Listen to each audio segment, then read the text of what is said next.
In today's video, we continue building the raffle bike for the Snakes Rally in March.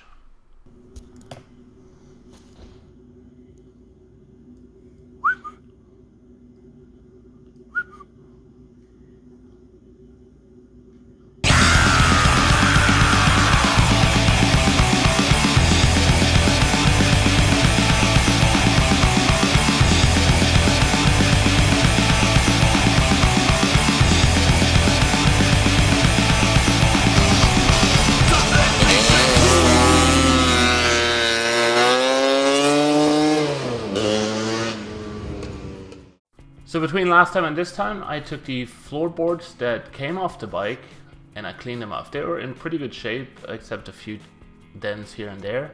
But I mean, you've seen the bike. So I cleaned those up and riveted them back on. I also put new floor rubber and end caps on. This is the result. And while I was doing this, I came up with an idea because I wanted to have a luggage solution. So I took these eye bolts and I wanted to replace the center stand bolts with these eye bolts so you can strap luggage across. But I felt like they were too close to each other. So I wanted to drill a hole on this side to replicate the attachment bolt for the brake pedal on the other side. So I take the same length,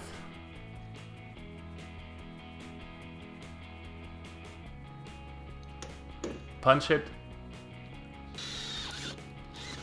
and drill a 1/4 inch hole so I can use this eye bolt on the other side as well.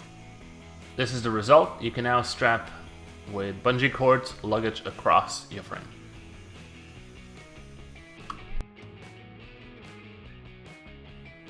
Next up is getting one of the cool features of this bike ready, which is the fork. This is the original P fork that has been cut and lowered. I also rebuilt the linkage. Let's take a look at that process. I didn't film pressing the fork apart, but here is me pressing the bearing out the linkage. What's out? And then I gave the fork a nice little primer coat and then painted it in black. Next up is rebuilding the fork linkage using new O-rings and a new fork linkage from Scooter Mercado. Links to these items is in the description down below. We'll start by pressing the linkage into the fork stem itself.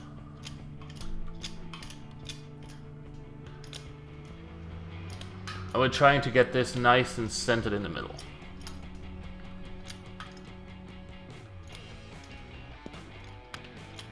Once it is in, we press in the bearing from each side. You want to make sure this is seated properly onto the linkage.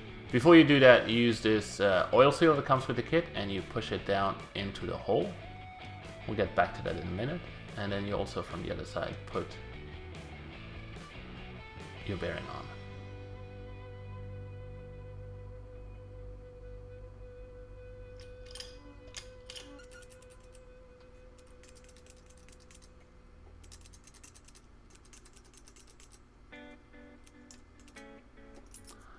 Once the oil seals poke out from the other side, we know we're deep enough.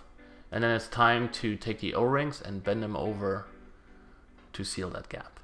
If you don't put these on before you start this, there's no way of getting them on. It's kind of like a puzzle.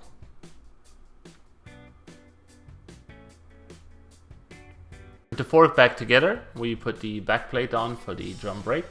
And we're going to spoil this with a new set of New Friend brake shoes, also from Mercado. Link in the description below.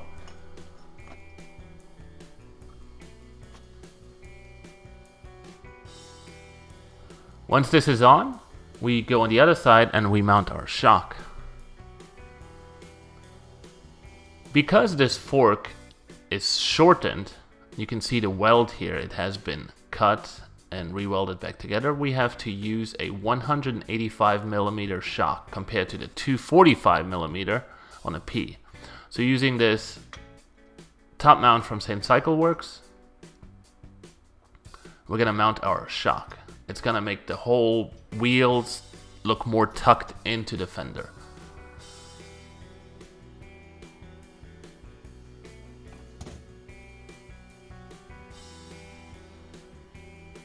The front hub has been briefly painted in black, and it has been spoiled with a new bearing.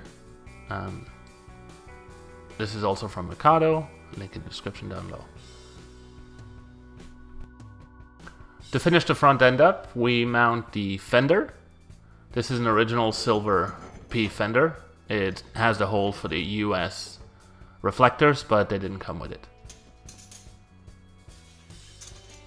With that done, it's time to put the front end back into the bike. I'm not going to show you too much, but I'm going to show you a little spoiler of what this looks like. I did do some color choices.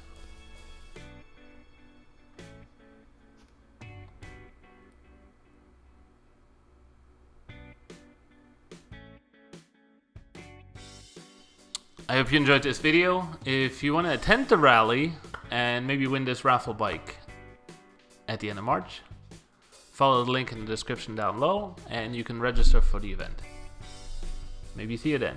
Until then, don't forget to comment, subscribe, all that good stuff, and I will see you in the next video.